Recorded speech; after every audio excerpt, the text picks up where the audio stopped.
right, what's up? Welcome to the Gossip Intellectual Podcast with me, Royce Wynn. We talk about sports, entertainment, politics. A lot of politicking going on. Is there anything else going on in the world right now? It's just politics. Maybe that's my algorithm. Salute to you if your algorithm does not have Elon Musk on it. If it doesn't have Trump on it. If you're just in some type of zone, you've won. You figured it out. Okay? You stepped outside of the matrix. If you're oblivious. Okay? Now hopefully you don't vote. Because you don't know what's going on. Which I feel like what is happening. It's a lot of people that don't know what's going on. Where they getting their information? I don't know. Why are things happening? There's a reason why things are happening. There's a reason why it's... Well, you know what? We have a real winner. What does that mean? It's really cold outside. Snowy week. I've been getting hit in the face with sleet all week. Okay? I don't have any type of small things to take care of like children or dogs, but sleet, somehow I'm still getting hit in the face with things. Right? When I walk outside, outside of that, you know, my world is my world, doing okay, can't complain. How are you? All right? If you've stepped outside of the matrix, then you're probably a little bit better than the rest of us that are watching the chaos. You know, your life is full of chaos regardless, right? It's just, I got to do this, I got to do that. Take some time to be with yourself. Always try to do that. Sunday is my day. You know what? I'm not doing his accent when I'm talking about myself. I have to do his accent to be satirical about how ridiculous of a person he is. If you didn't know what that accent is, good for you. Or my impressions are not the greatest. I can get a little voice in there. I can do the voice. I can get a couple mannerisms. Not everybody can be God-free. Okay. But yeah, slow it down when you can. If it's just 30 minutes, 25 minutes. Last Sunday, I had like a nice moment. It was raining. And I was like, should I get up and go out? And then I did, and I was like, because I remember those are the best days. I don't know. It's something about rain and then going out, having a coffee and getting something to eat. You're like in a romantic comedy with yourself. And just, I got this nice seat like right by the window, so I could just look and stare and think. And so that was nice. So don't forget to do that. Don't let life pass you by. You know, it's the little moments that really matter, right? I know, Royce, you're always so deep and philosophical. I don't know, that's who I am. I'm a Sagittarius. But yeah, it's the little moments that you remember. I think some big ones, but you know, you ever get caught in a situation where you can't have those little things anymore? That's what you're gonna remember. You'll be like, I remember I used to just be able to get up and get a coffee and sit and think to myself. So do that. I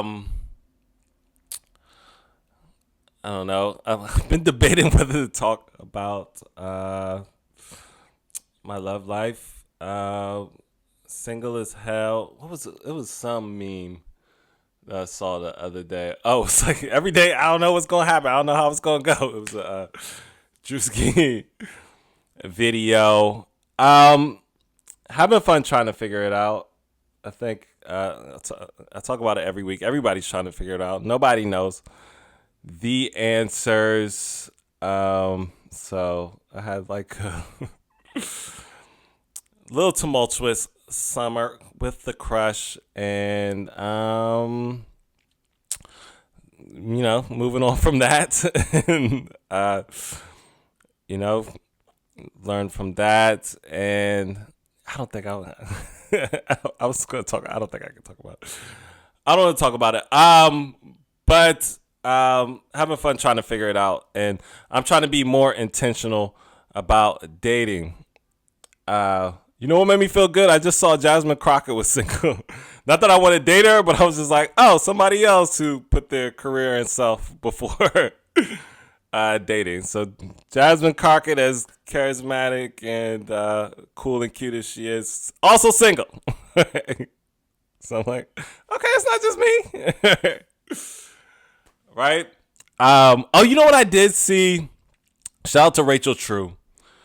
Because it was like, I think it was probably like a bro, and they were just like, don't date when your life, don't date if you're broke, if your life is in chaos. And I kind of like subscribed to that. I was like, I don't need to be dating anybody. But then when she was like, you'll never date. And I was just like, right, because you can't wait for everything to be perfect. It's never going to be perfect. You know, that Robert De Niro speech, you're always in what do you say? Not chaos, but fuck, I can't think of the word. In conflict with yourself. You know what word I'm thinking about that I haven't said if you're listening to the podcast. But crisis. You're always in crisis. And I was like, that's true. And then I was just like, you know what? If you have a bunch of money, that makes being in a relationship hard. You have too much access to other things. It's harder to humble yourself. So it's like, having a bunch of money won't make it right. And it's like, I was like, man, what if I did have what I wanted, lived where I wanted? Would it make it easier to find love? And I don't think so. And I was like, you know what? It might be better to find somebody when everything's not together and y'all grow together and that person helps you put yourself together. You have more respect for that person, right? You remember, how they were there for you. Now, if you become egotistical and narcissistic, you might think, I don't need that person anymore. Now, people do grow apart, and that might be different. If that person isn't growing with you and is maybe holding you back, that's different. So I was like, I'm going to be more intentional about that. My therapist was right about that. She was like, you're intentional about everything else but dating. I was like, you know what? I need to be more intentional and try a little bit harder, right? I think with like relationships and dating, everything else, we have goals and we have all these things, and then relationships and dating, we're just like, it'll happen. So that's what I'm going to do. And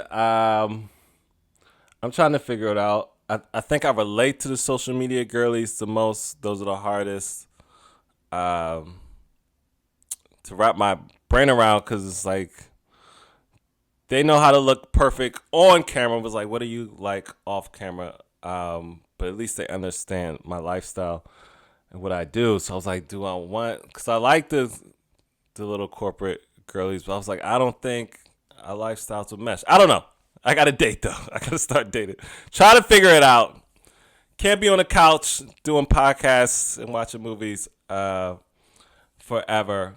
So that's where I'm at with that. Constantly being seduced. Everybody's so good at the art of seduction now. Dochi's my new crush. She might be, she's definitely a little too young for me. But she's very sexy. I like the way she moves around on the camera. But I got a lot of crushes. Megan Thee Stallion, Cardi B, and others I can't mention. All right. What are we going to start with today? All right, we're going to start with politics. Elon Musk, Trump, CPAC, all that good stuff. Chaos! All right. Still live your life in the middle of the chaos, though. All right. Okay, so I guess yesterday was the CPAC, the Conservative Political Action Conference. and the star of the show, Elon Musk, obviously showed up with shades. Okay, because for him, that's like his night out, right? Like those conferences. That's where he makes his babies. So get ready for another Elon Musk scandal. Everybody's there to kiss his ass. Basically, all the little Elon Musk groupies are there. All the Trump groupies are there. It's just one big party. So he couldn't even be sober for that. Now we can't say that he wasn't sober. We don't know for sure. All right. He's not getting tested like Bobby Portis, but he was there with shades on, mumbling through things. All right. Spreading propaganda. There is no left. They're just wasting money. Basically, the liberals don't exist. They're just a bunch of crazy people that don't understand anything, which is not true. So he spoke. We saw JD Vance for once. It's like, oh, the vice president is still doing his job. They're like, let JD Vance come and let him say a few things. So, JD Vance just sounds like, I know the VP, like, I feel like Kamala Harris had like more, like you really felt like she was like doing something. Like JD Vance seems just more like an assistant, right? Like Kamala Harris, you felt like she was like really in the trenches, like having meetings, doing things, right? She was a little hidden, but JD Vance has been like hidden, right? So funny. You had another clip talking about masculinity with his androgynous self and doing his own lashes and stuff. So the biggest thing was the war, I guess, and just propaganda, making Zelensky look like a horrible person. Obviously, Trump said that he was a dictator and that Ukraine started the war. We all know that's not true. Do y'all remember that? Nobody remembers anything, right? But we just woke up one morning. It was like Russia has invaded Ukraine. Like what? And he just went for it. He's just like, you have that friend at the bar. It's just like somebody bumps his chair, and then it's just that's what Putin did. He just went and punched him in the face. So, I don't know. I can only stomach so much. Elon Musk is on stage with a chainsaw. That's a serious person. That's the person we're supposed to be trusting with saving us. All this money's on stage with a chainsaw and shades like he's a pro wrestler. And this is not a serious man. He's always tripping balls at major events. Allegedly. So, I don't know. That happened.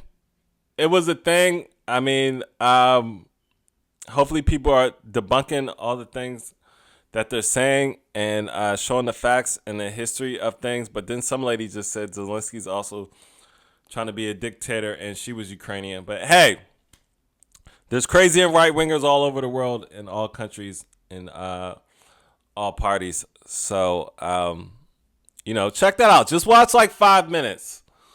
Just get the gist of things. You get the gist of it pretty fast. Read just the first paragraph of the article, guys. And you can get a gist of what these guys are doing. They're aligning themselves with Russia. Okay? It's all about money. At the end of the day, Elon Musk is cutting Medicaid for his friends. Okay?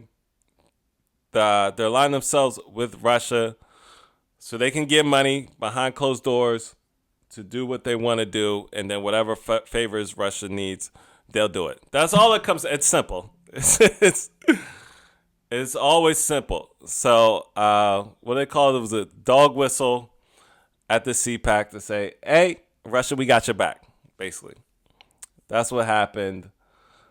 And bashing the left. I thought we were trying to bring everybody together. First of all, why is Elon Musk the face of it? You're supposed to. I thought. I'm just happy to be here. That's what you said. I'm just happy to do what I can do. You're on stage with a chainsaw with some glasses on. So that was annoying. Then the most triggering thing was the Black History Month celebration at the White House, and you just see a bunch of black people in the White House celebrating and cheering for Trump like he's Jay-Z. Just disgusted me. Okay. After all this DEIing, right? And they don't know what DEI means. Okay, I'm talking about Trump and them, because to them, DEI just means black people are getting ahead, and it's not fair for the whites. And now, veterans are getting fired. Farmers are getting fired, are losing their, that's because of Elon. But people that voted for Trump are getting fired. Women are losing jobs, okay? Also because of Elon. People are losing jobs left and right. It's just been chaos. I don't know how anybody has respect for this person. They're firing, unfiring people. We're just losing whole departments. Thousands of people have lost their jobs already, unnecessarily. Okay, Jasmine Crockett just broke it down while this guy is getting $100 billion. Which I said, it's just like, just take the money out of your own budget if you care so much about the American people. We don't need these fucking Tesla cars that bad. All right.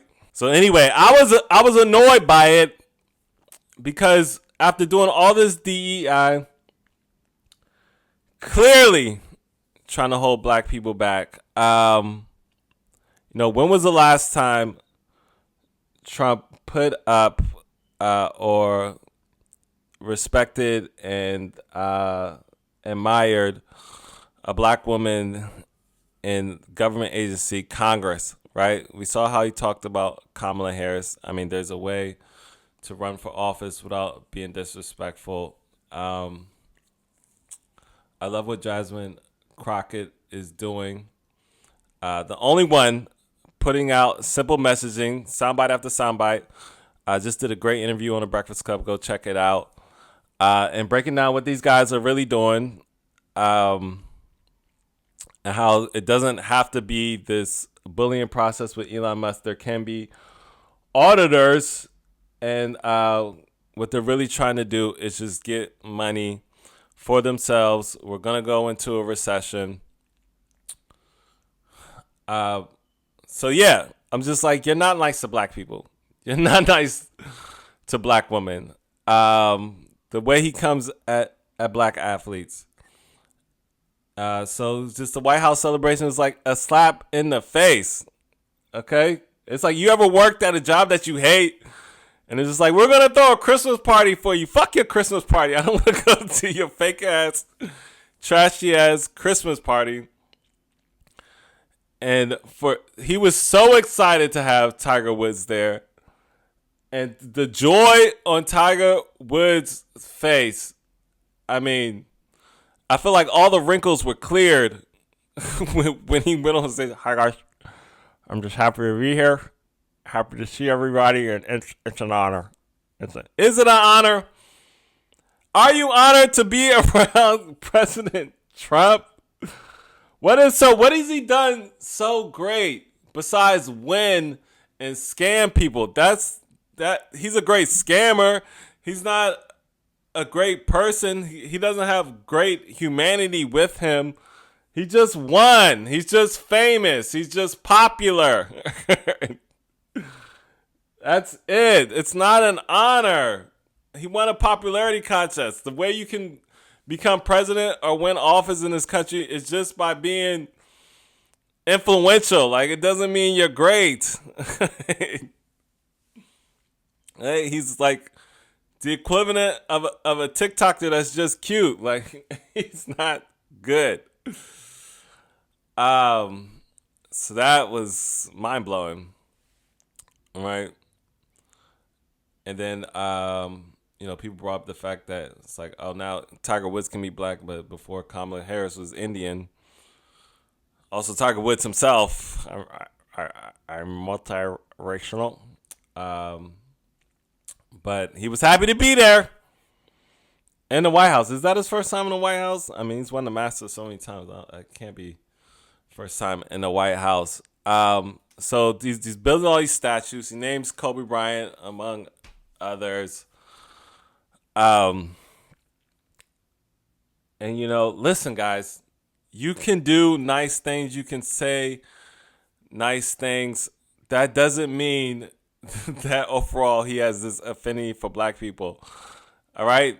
This is a great movie, Bullworth, that came out a long time ago, and he did this speech about how, yeah, they love the Michael Jordans. Of course. Right? It's easy to love the exceptional blacks, the blacks that made it to the highs of the heights, the most talented. We're talking about the everyday people trying to make it in this world. Charlamagne says, systemically, what are you doing to make it better for the blacks? Okay? I don't give a fuck about a statue in the backyard. Right?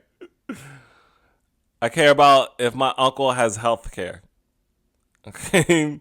I care about if,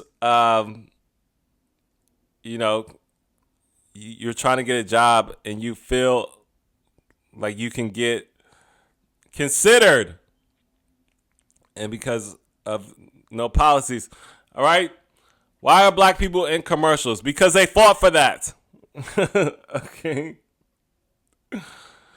Why do you have black people in Congress like Jasmine Crockett? Because you had to fight for that. There was a time where they didn't want black people anywhere, and now they're trying to move them out. Or women, or disabled, or people from different type of genders.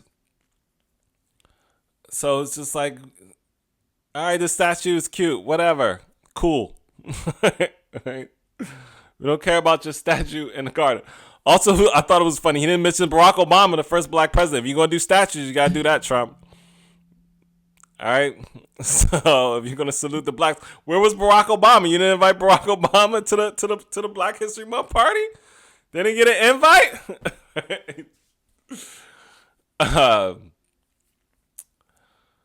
So yeah, I didn't like that. I don't understand the mindset of these people.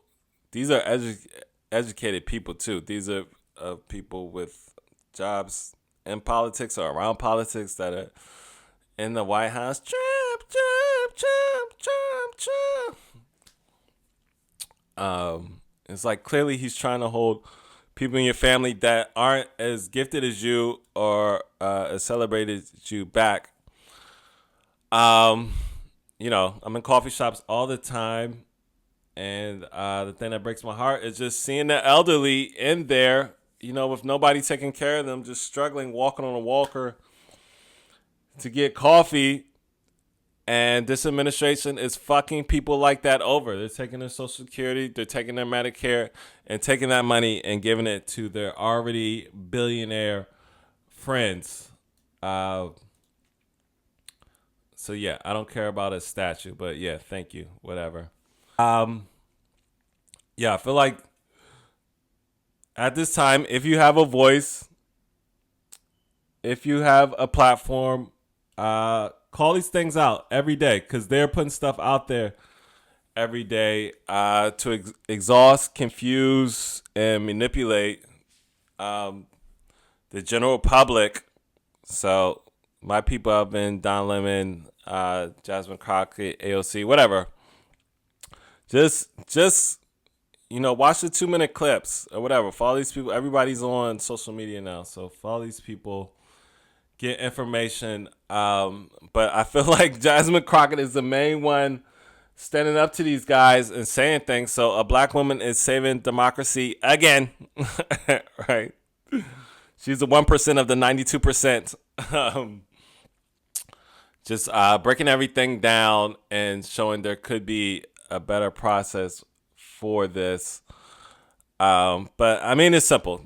They're making cuts. The money's not going to go to the American people. Elon Musk has way too much power. They're not doing it the correct way. A lot of things they're doing is illegal.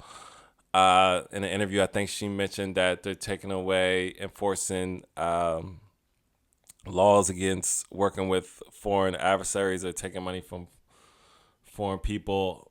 So, what else? We're going to go into a recession like we always do because all the money goes to the billionaires. Think about that. They're taking all the money and then sending the country into debt so they can be billionaires and trillionaires. And you can't buy a house. You can't get health care. You can't get Social Security. And they're making rockets and buying islands.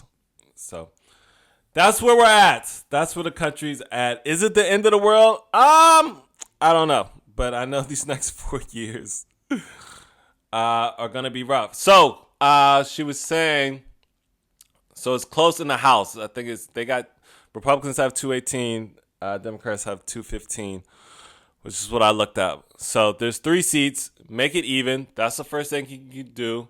Pay attention. If you have family, friends, anybody in those places where those seats, make sure those seats are voted for. That's something you can do. So yeah, you start there. And then the midterms are coming up in 2026, I think. And yeah, so it starts there with the power of the seat. Then there's the power of information. And you keep giving Elon Musk, in his words, proctology exams. And make sure these guys just aren't doing whatever they want and being crooked and then getting out in public and saying they're doing one thing when they're not doing the other. They already are trying to keep the press out of their spaces.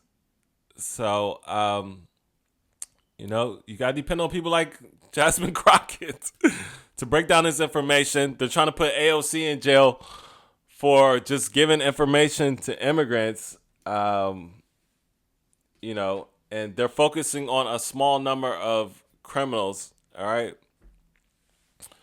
and making it seem like that's all of them, which is also insulting and just, that's kind of racist. Just say every immigrant over here is a criminal. Also, just to think on immigration, they were talking about people aren't going to work for farming, for working on houses, okay? I got to be honest, when I go to restaurants and I don't see somebody back there of Latino descent, I'm like, this isn't going to be good, okay? So, immigration helps our economy a lot, right? There's a lot of jobs that Elon Musk has never done, has never attempted to do, has never even been close to, that Trump has never done, never attempted to do, never even been close to, that aren't going to be working. So your everyday life is going to be harder and more expensive because of these policies. All right. So that's all the political stuff. Take that back.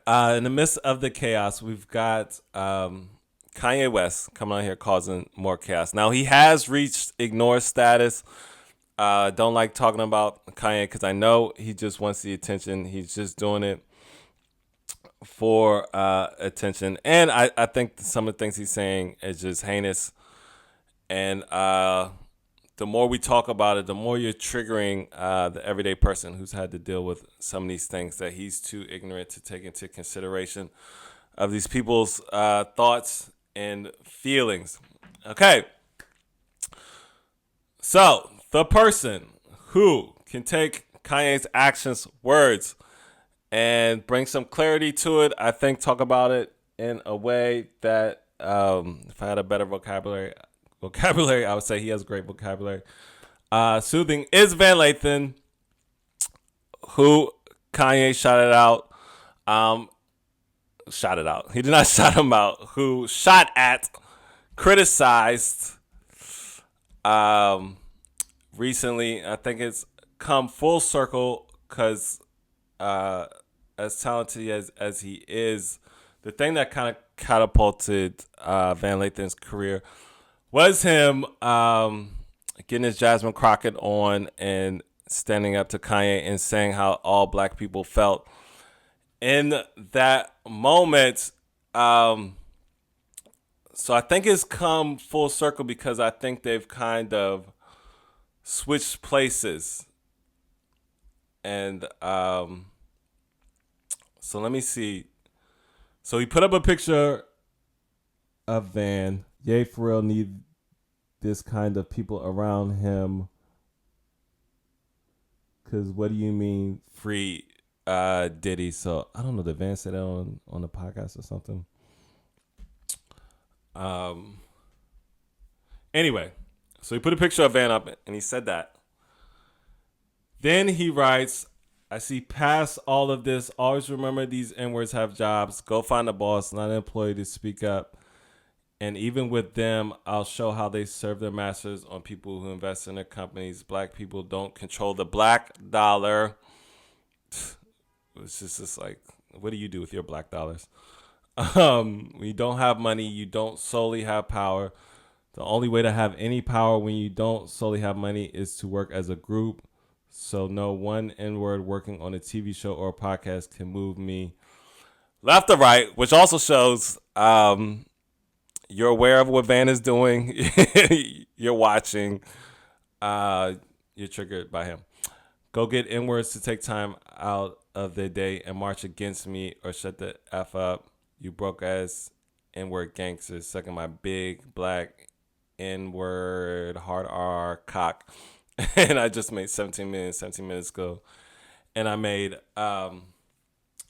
graduation. First of all, he's not marching against you. You're making a fool of yourself. And he's intellectually breaking down what you're doing and how maybe you could get some help. Okay. And how to wrap our heads around this chaotic mess that you've created yourself, that you call Yay. So yeah, he acts like Van is like, I don't know, creating a whole army and picketing against him. And it was like, no, I know you, I know rap, I know the culture. You're a cultural figure, unfortunately. And so yeah, he talked about you for a second. So anyway. Van responded, I'm glad you're rich. It seems to be the only thing you care about, obviously. Money is dope. You can do a lot of stuff with it. Sincerely. Right. So, Kanye, what have you done with your money? You're talking about the black dollar and you're calling him a slave. What have you done? You're a slave to the money more than he is because you have the money and you're using it to be a harmful person. We need, as a community, one thing that's more valuable than money is people, for sure. I'm sure you'd agree no dollar amount can measure North Slabs. I'm sure you'd go broke to bring your mother back. I would for my dad, who I lost in 21. Yeah, obviously this thing is more important than money. Obviously relationships. I was talking about earlier on the podcast, the little moments. Money gives you just more access to those things. Obviously, money's not going to make you happy. Money is not everything. That seems to be what you don't care about anyone else. Obviously, you're trapped in an infant's bubble where you can be reckless and careless, and people excuse it because of affection. We realize this and try to ignore you until the baby picks up something sharp like Nazism, domestic abuse. Then we got to child-proof things until you stop. All right, I got a phone call. I don't know where my phone cut off. So he said, we realize this and try to ignore you until the baby picks up something sharp like Nazism, domestic abuse. Then we got to child-proof things until you stop crying. Right.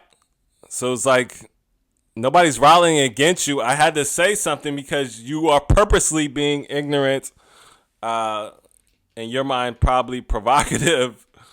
And so I had to talk about it in a way that's productive. So, you're right about one thing. I am the slave to capitalism. We all are, obviously. Gotta work, but no one is more of a slave than the man who puts money over dignity. Right. No one. So I'll be a slave and you be what you are, which is the slow kid in the black. I think he said the black class.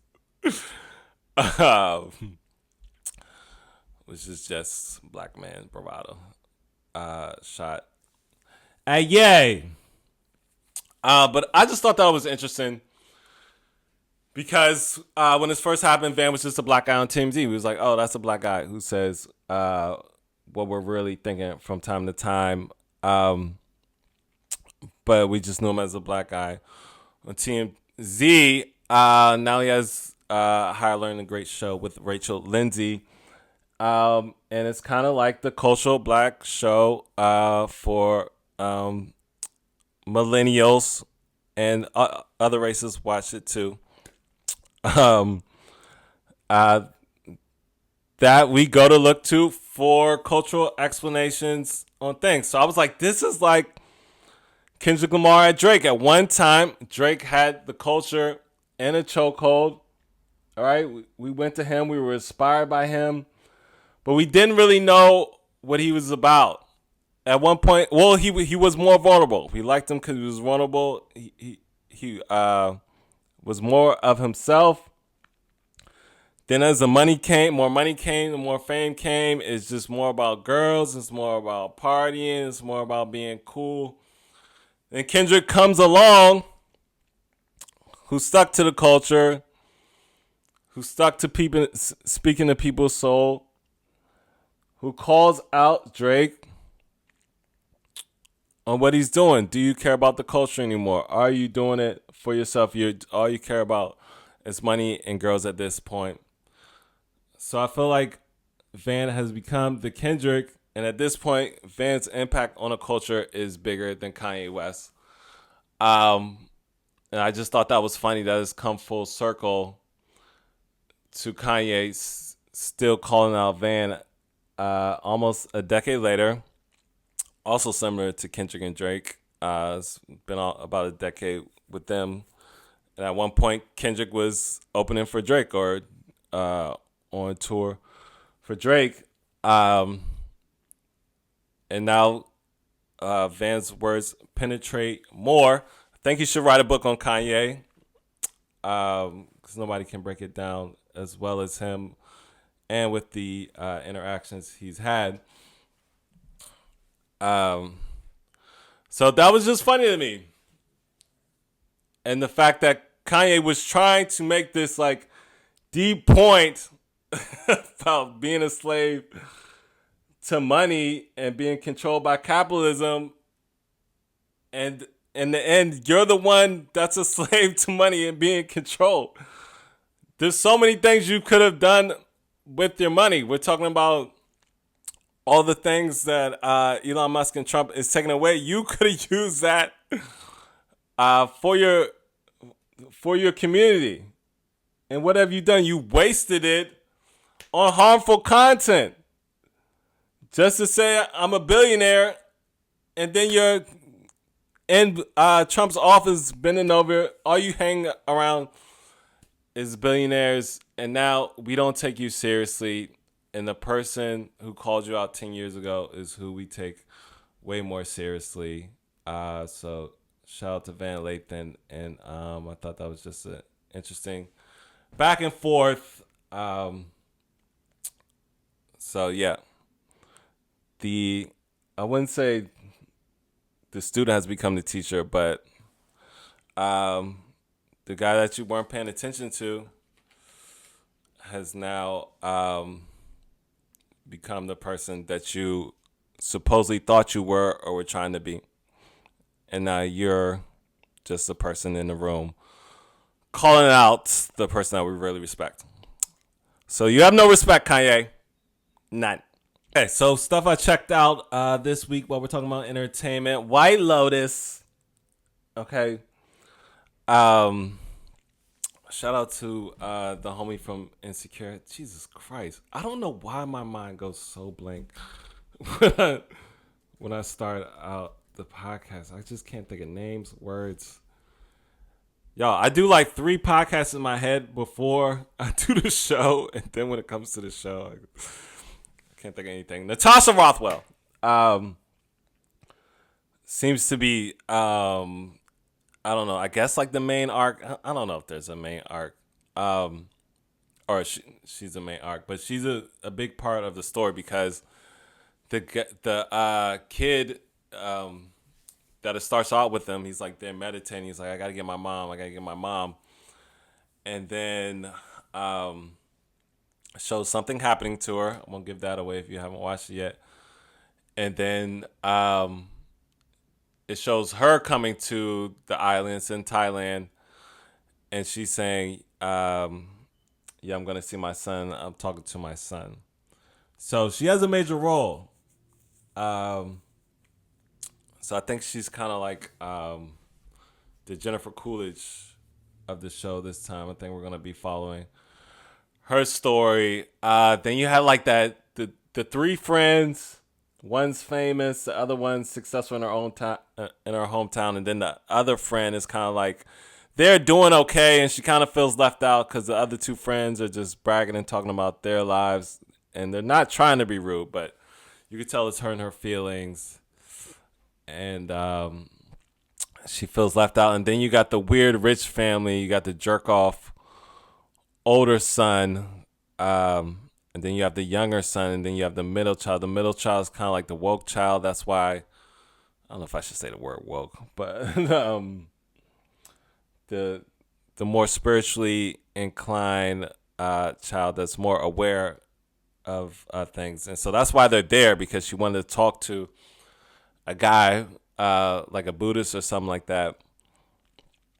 And then the older son is just kind of like the Wall Street financial district kind of jerk dude, and he's telling the youngest son, the little brother, is like, all you need to do is just get girls and just live life and just play the numbers. And he's like trying to holler at everything, and nobody's feeling him. So he's getting curved left and right. And then it was just like this weird scene where he's like, I can't jerk off with you in here. And then he walks to the bathroom naked, and then like looks back, and it was like, I'm about to jerk off.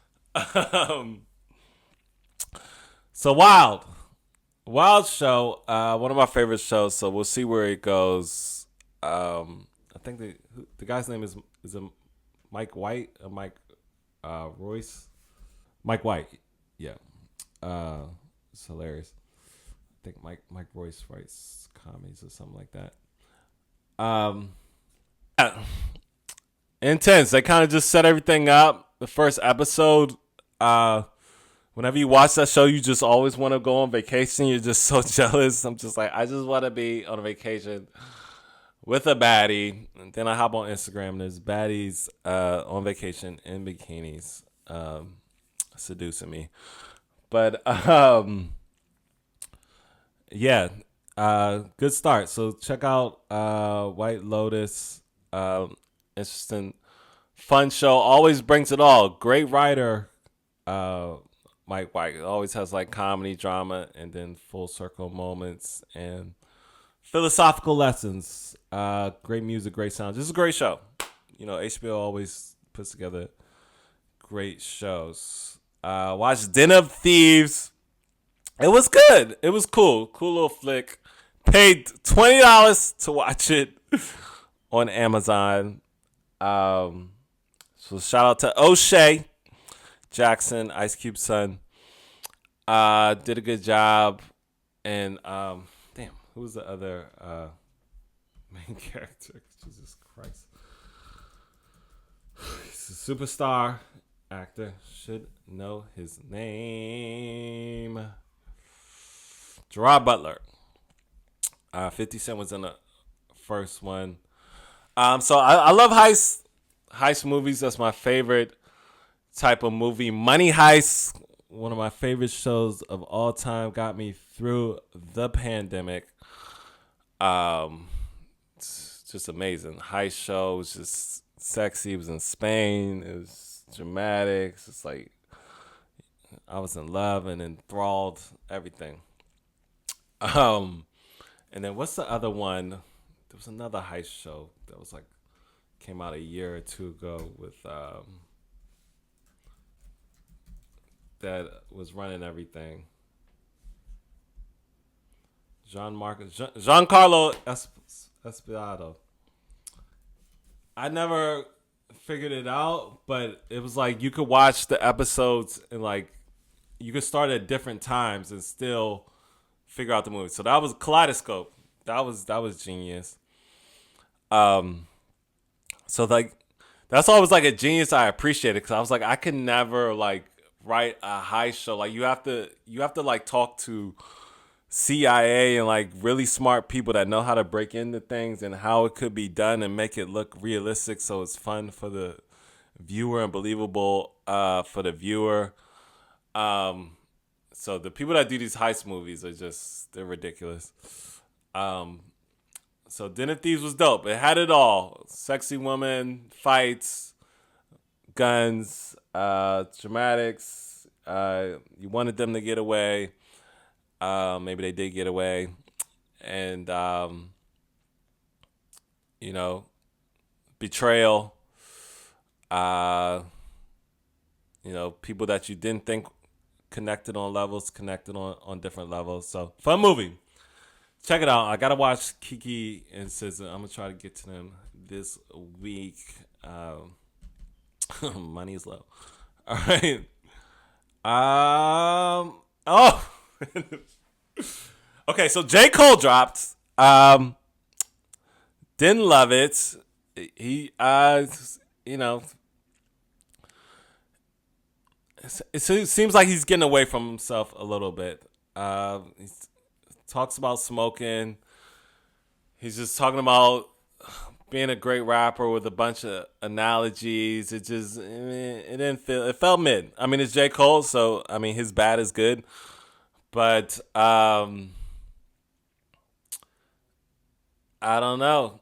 Kendrick has definitely solidified himself as the best. So the big three, it is just Big Him. So I'm looking at everybody online is super impressed. And I'm just like, no. B wasn't that great either. I like the bicycle song better. When he's riding his bike. But yeah, he threw something out. A lot of music dropped last night. Doechii dropped a song with somebody. Coco Jones put a little video out. I was like, oh, she's getting sexier. She's getting away from the church. So shout out to her, man. What's his name? The dude from Cleveland, Donovan Mitchell. Speaking of sports, Bobby Portis, Wemby, both out for Bobby Portis is out for 25 games for performance-enhancing drugs. Took the wrong pill. Assistant gave him the wrong pill. Stephen A. said, nobody's going to believe that. So shout out to Bobby Portis. He's like a bruiser who can shoot threes.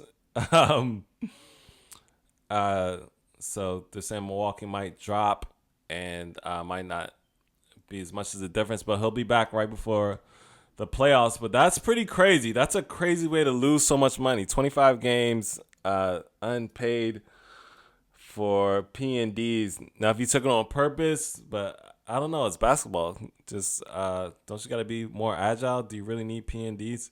But, I mean, if you do what he does and you got to bang people around, I guess you need it. And then Wemby, they said he has like a blood clot in his shoulder or something. And it's just like, how are you going to be the face of the league if you're going to be AD already? No, that's not his fault. Things happen. That's unfortunate, though.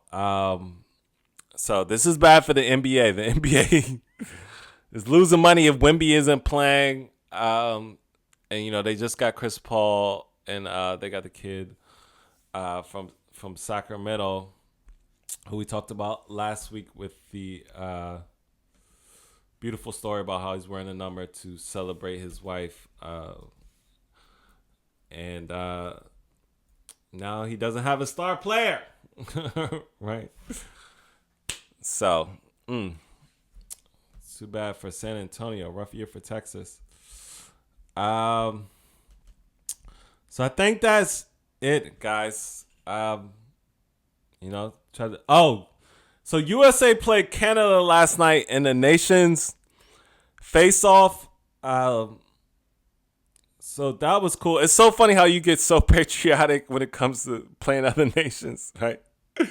What did I spend this first 30 minutes talking about how trash this country is and politics is and how they hate black people? Then I'm like, beat Canada in hockey.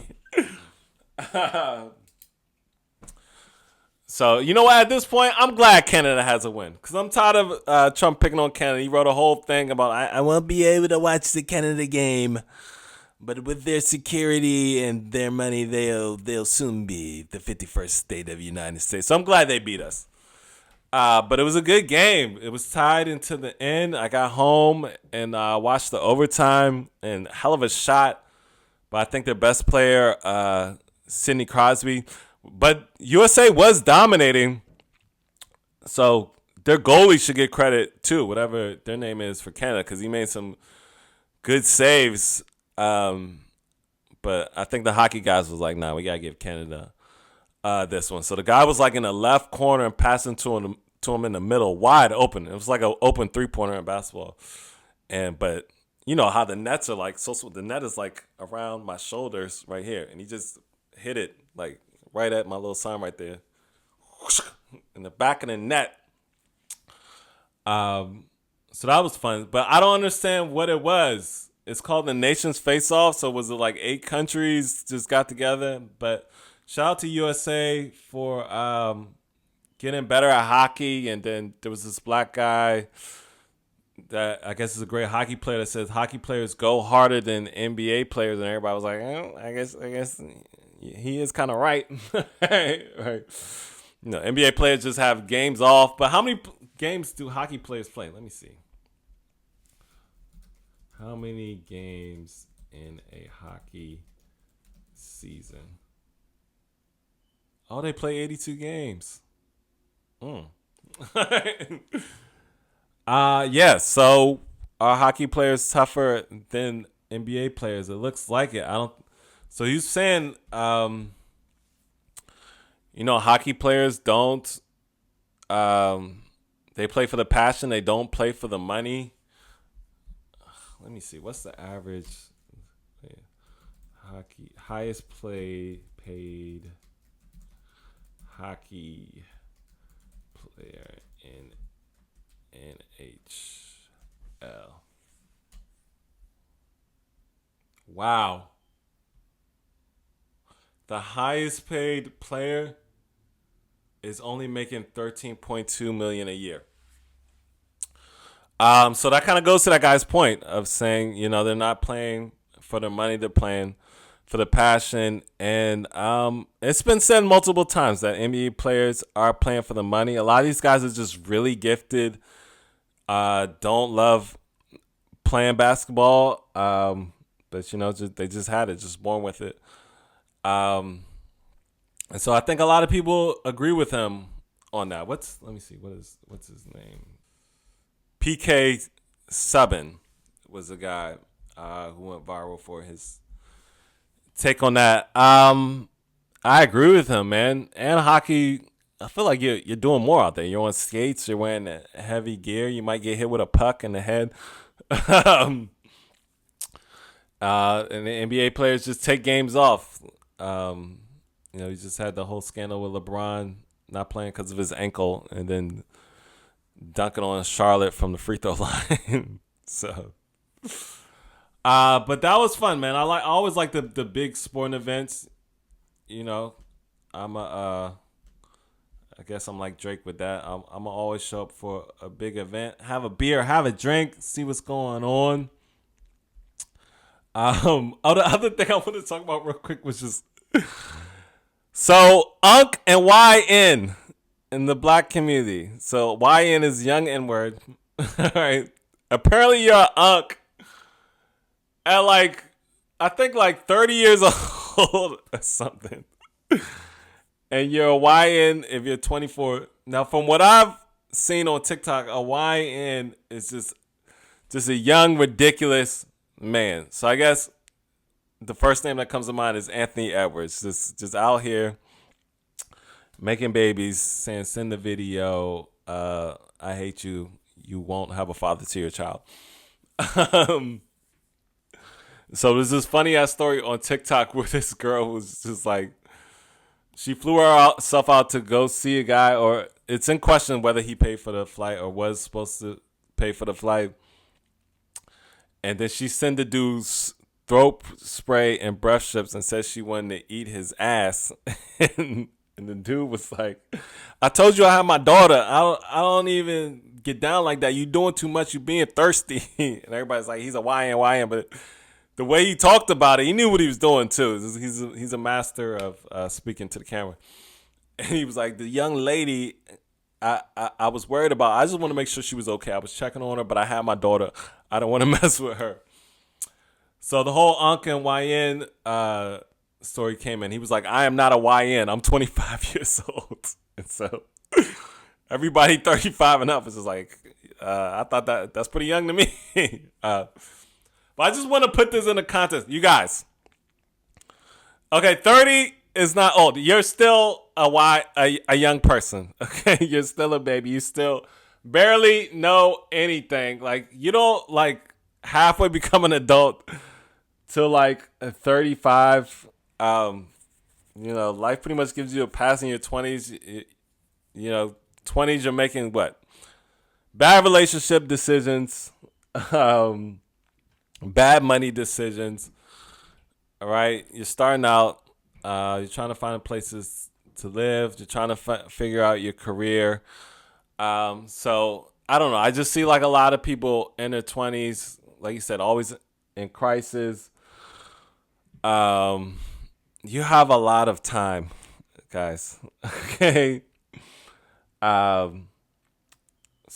saying the older women are messing with the young kids. Like 35 is not old.